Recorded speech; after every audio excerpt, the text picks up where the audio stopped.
नमस्ते दोस्तों। तो इस चैनल से हम ज़्यादा से ज़्यादा ज्ञान लेने की कोशिश करेंगे सिंपल और प्रैक्टिकल तरीके से। तो आज हम बात करने वाले हैं क्रूड ऑयल के बारे में। अब जो क्रूड ऑयल होता है इसको सबसे पहले ब्रेक करते हैं क्रूड और ऑयल। तो ये जो क्रूड होता है इसका मतलब होता है रॉ, यानी कि नेचुरल, और एक रॉ तरीके से। और जो ऑयल होता है, ऑयल तो आप जानते ही हो। अब ऑयल के जो होते हैं ये बहुत सारे प्रोडक्ट्स बनते हैं। तो ये डीजल होता है, पेट्रोल होता है, जेट फ्यूल होता है। यहाँ पे आप देख सकते हो सारा प्रोडक्ट का डिस्ट्रीब्यूशन दिया गया है। सबसे ज़्यादा जो होता है वो होता है पेट्रोल और डीजल। और जो अन्य प्रोडक्ट्स होते हैं जैसे कि जेट फ्यूल और हैवी फ्यूल ऑयल और एलपीजी, इनको अलग चीज़ों में यूज़ किया जाता है। बट सबसे ज़्यादा हम एक कॉमन मैन पेट्रोल और डीजल के बारे में सुनता है। तो ये ऑयल जो होता है ये होता है एक्सट्रैक्शन प्रोसेस से बनता है। तो अब ये ऑयल कैसे फॉर्म होता है? ऑयल जो होता है ये नेचुरली फॉर्म होता है। ये कोई तरीके से मैन्युफैक्चर नहीं किया जा सकता। बहुत सारे सालों के हीट और प्रेशर और ह्यूमन और एनिमल वेस्ट की वजह से यहाँ पे आप देख सकते हैं कि ये पूरा जो ग्राउंड है, ग्राउंड के नीचे वाला पोर्शन है, ये बहुत ही नीचे पाया जाता है। और इसको जो होते हैं इंजीनियर्स और साइंटिस्ट, एक सेसेमिक मेजरमेंट डिवाइस होता है जिससे इनको अनुमान लगता है कि यहाँ पे ऑयल मिला जाएगा। और ये यहाँ पे ड्रिल करके इसका एक्सट्रैक्शन प्रोसेस होता है और ऑयल को निकाला जाता है। तो यहाँ से आप देख सकते हैं कि ऑयल ऐसे निकलता है। अब ये जो ऑयल निकलता है इसको इंटरनेशनल मार्केट में बेचा जाता है। और वर्ल्ड में बहुत सारे जो कंट्रीज़ है वहाँ पे सारी ज़रूरतें इनकी मीट होती है इंटरनेशनली ऑयल को सेल करके।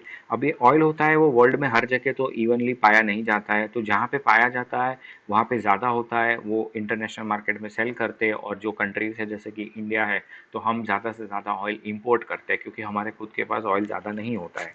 तो ये होता है ऑयल रिजर्वायर और ऑयल एक्सट्रैक्शन प्रोसेस।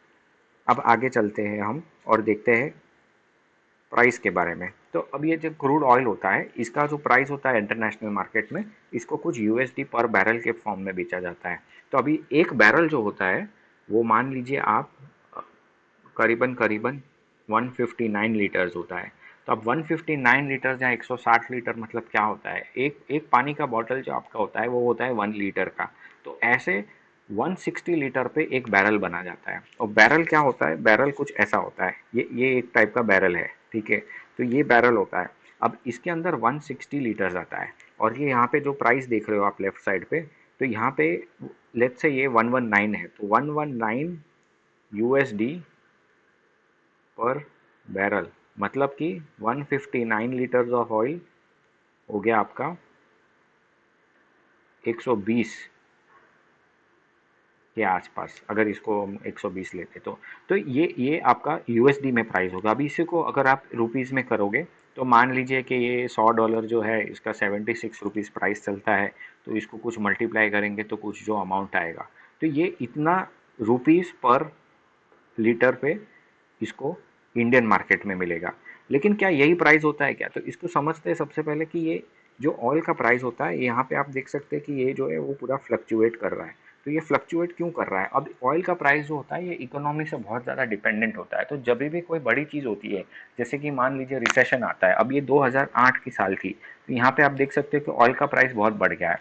और सिमिलरली आप यहाँ पे देख सकते हो कि 2022 में अभी रशिया यूक्रेन इश्यू की वजह से भी प्राइस बढ़ रहा है। तो जब भी इकोनॉमी में कोई इफेक्ट आता है तो इससे ऑयल का प्राइस बहुत ज़्यादा बढ़ जाता है। तो चलिए आगे देखते हैं प्राइस ऑफ पेट्रोल। तो यहाँ पे देखिए पेट्रोल का प्राइस समझते हैं इसको कि ये प्राइस का क्या मतलब होता है। अब ये देखिए, ये मैंने एक पर्टिकुलर दिन का 109.9 रुपीज़ पर लीटर लिया है। ये एक पर्टिकुलर दिन का पर्टिकुलर सिटी का लिया है। इसको आप एक फिगर की तरह मत लीजिए, एक बस एग्जाम्पल की तरह लीजिए, ठीक है। तो इसमें आप देखेंगे सबसे ज़्यादा जो है, ये यहाँ पे मैंने ग्राफ बनाया है। और यहाँ पे आप देखेंगे कि जो डीलर प्राइस होता है, ठीक है, ये है आपका 44%। यानी कि ये है आपका एक्चुअल क्रूड ऑयल प्राइस जो हमने यहाँ पे देखा था। तो यहाँ से ये 44%, यानी कि ये हो गया कुछ 109 रुपये में अराउंड 48 रुपीज़ के आसपास। और जो बाकी का है, ये जो है मेजॉरिटी 56% है। मतलब कि पेट्रोल के प्राइस से कहीं ज़्यादा आपको 56% और चीज़ों के प्राइस देने पड़ते हैं। तो ये क्या होता है? तो यहाँ पे देखिए, ये जो एक्साइज होता है ये होता है सेंट्रल गवर्नमेंट से रेगुलेटेड इंडिया में। तो ये क्या होता है कि पूरे पूरे देश में एक्साइज का सेम रेट होता है। और ये जो वैट होता है ये होता है स्टेट गवर्नमेंट से। अब स्टेट गवर्नमेंट अपने हिसाब से अपने रेवेन्यू, अपने टैक्सेशन, अपने पॉलिटिकल पावर और बहुत सारी फैक्टर्स को मद्देनज़र रखते हुए वैट का जो है वो परसेंटेज आगे पीछे करती है। तो जो सरकार होती है उनके पास कंट्रोल करने के लिए होता है वैट, स्टेट गवर्नमेंट के पास, और जो सेंट्रल गवर्नमेंट होता है उनके पास होता है एक्साइज।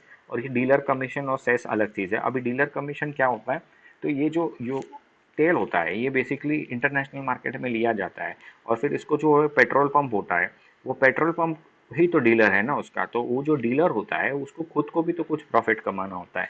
तो ये जो प्राइस है ये तो वो तेल का प्राइस वो परचेजिंग में देता है, और फिर जो बाकी का है वो तो सब गवर्नमेंट को जाता है। तो उसका खुद का जो होता है वो ये डीलर कमीशन है। ये डीलर कमीशन यहाँ पे 4% है, तो ये ऑलमोस्ट इतना ही रहता है। और इसमें ये क्या करते हैं कि अपने जो वेजेस है, सैलरी है, जो वहाँ पे जो लोग काम करते हैं उनके लिए आगे पीछे करते हैं ये लोग ये प्राइस, और इससे इनका प्रॉफिट जनरेट होता है। तो ये होता है डीलर कमीशन। तो यहाँ पे और एक चीज़ आप अगर ध्यान से देखेंगे, तो जैसे ही आपका जो फॉरेन करेंसी का प्राइस होता है, मतलब कि आप यूएसडी को अगर आईएनआर से देखोगे, और अगर मान लो ये 50 रुपये होता है, जो कि अभी तो है नहीं, लेकिन ये अगर 50 रुपये होता है, तो मतलब कि आपको 50 ही रुपये में 50 INR में आपको मिलेगा $1। मतलब कि मेरा जो ये जो पेट्रोल जो ऑयल है ये अगर होता है 119, तो मुझे कम रुपए देने हैं अगर 50 INR है। और अगर ये 100 INR हो जाता है, तो इसका मतलब कि अब मुझे तेल महंगा पड़ेगा। तो कहने का मतलब क्या है कि जो करेंसी अप्रिसिएशन होता है या जो फॉरेन एक्सचेंज रेशियो होता है इसके ऊपर भी बहुत सारा आधारित होता है। तो चलिए अब कंजम्पशन के बारे में देखते हैं। तो वर्ल्ड का जो कंजम्पशन है क्रूड ऑयल का वो है कुछ around 97 million barrels per day. ठीक है, और इसमें इंडिया का बहुत बड़ा रोल है। इंडिया है around 4.8 million barrels per day.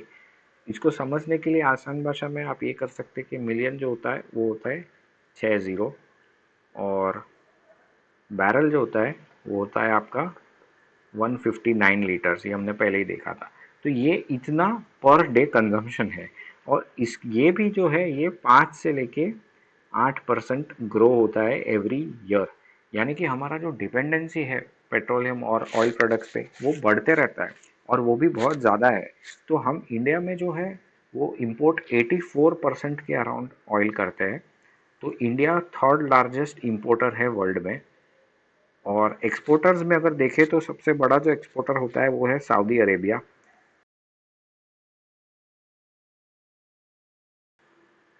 तो यहाँ पे हम देखते हैं कि सबसे पहले अलग अलग कंट्रीज़ में अलग अलग फ्यूल का प्राइस कैसे वेरी करता है। तो यहाँ पे एक एग्जांपल के लिए ले लीजिए आप, इंडिया है। तो इंडिया में अगर पेट्रोल का प्राइस अराउंड 105 रुपये होता है पर लीटर, तो अलग अलग कंट्री में अलग अलग होता है। अब यहाँ पे फॉर एग्जांपल आप ले लीजिए वेनेजुएला। तो वेनेजुएला का जो प्राइस होता है वो होता है अराउंड 2 रुपये पर लीटर। यानी कि आप ये समझिए कि इंडिया में जो पेट्रोल का प्राइस है वो अगर 105 रुपये पर लीटर है, तो हम पानी का बॉटल होता है वो भी 10-20 रुपये का आता है। लेकिन यहाँ पे वेनेजुएला में पानी से भी सस्ता, इंडियन टर्म्स में देखेंगे तो 2 रुपये पर लीटर में पेट्रोल मिलता है। और यहीं अगर आप हांगकांग में देखते हैं या यूएसए में देखते हैं या कनाडा में देखते हैं, तो इनके प्राइसेस कुछ ऐसे होते हैं कि हांगकांग में जो है वो इसका प्राइस हो जाता है सबसे ज़्यादा वर्ल्ड में, और वो है अराउंड 194 रुपीज़। और यही अगर आप यूएसए में देखेंगे, तो यूएसए में जो पेट्रोल का प्राइस है वो अराउंड हो जाता है 74 रुपीज़। तो अलग अलग देश में अलग अलग सप्लाई डिमांड की वजह से, और क्योंकि वेनेजुएला में सबसे ज़्यादा ऑयल अवेलेबल है, तो वो कुछ भी ऑयल इंपोर्ट नहीं करता है। तो as per the reservoir levels, as per demand and supply, international relation, prices of petrol बहुत ज़्यादा फ्लक्चुएट करता है कंट्री टू कंट्री। तो चलिए अभी आगे देखते हैं। तो यहाँ पे हमने देखा कि जो सबसे बड़ा इंपोर्टर है, थर्ड लार्जेस्ट इंपोर्टर है इंडिया, और जो सबसे ज़्यादा एक्सपोर्टर है सबसे बड़ा वो है सऊदी अरेबिया।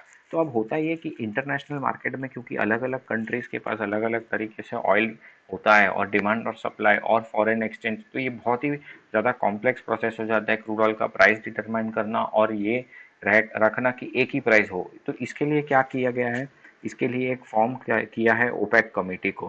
कि ओपेक क्या करता है। अब देखिए ओपेक का फुल फॉर्म क्या होता है, organisation of petroleum exporting countries. मतलब जी जो कंट्रीज एक्सपोर्ट करते हैं पेट्रोल, ये सारे के सारे एक साथ मिल के, ये कुछ 12-13 देश है, तो अराउंड 13 कंट्रीज के आसपास है। तो ये सारे मिल के स्ट्रैटेजी बनाते हैं और बोलते हैं कि हम पेट्रोल का एक ही प्राइस रखेंगे, और इनका जो सप्लाई है उसको पूरा कंट्रोल किया जाता है ताकि कोई क्लैश ना हो। वरना ऐसा होगा ना कि सऊदी अरेबिया बोलेगा कि मेरे पास पेट्रोल ज़्यादा है तो वो कम दाम में बेच देगा, जबकि कोई दूसरा देश है उसके पास कम है तो वो ज़्यादा दाम में बेच देगा, या कुछ भी हो सकता है। तो जो इसके आसपास रेगुलेटरी और जो कंट्रोल करता है वो ओपेक का प्राइमरी ऑब्जेक्टिव होता है इसको कंट्रोल करने के लिए।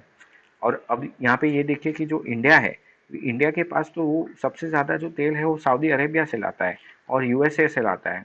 तो अब इंडिया भी ट्राई करता है कि अलग अलग देश में जाए और जैसे कि रशिया के साथ जाके वहाँ से इंपोर्ट करने का ट्राई करता है, यूएस के पास जाके वहाँ से इंपोर्ट करने का ट्राई करता है। तो अलग अलग देश में जाके वहाँ पे अग्रीमेंट करके उनसे तेल लेने का ट्राई करता है ताकि डिपेंडेंसी ना हो।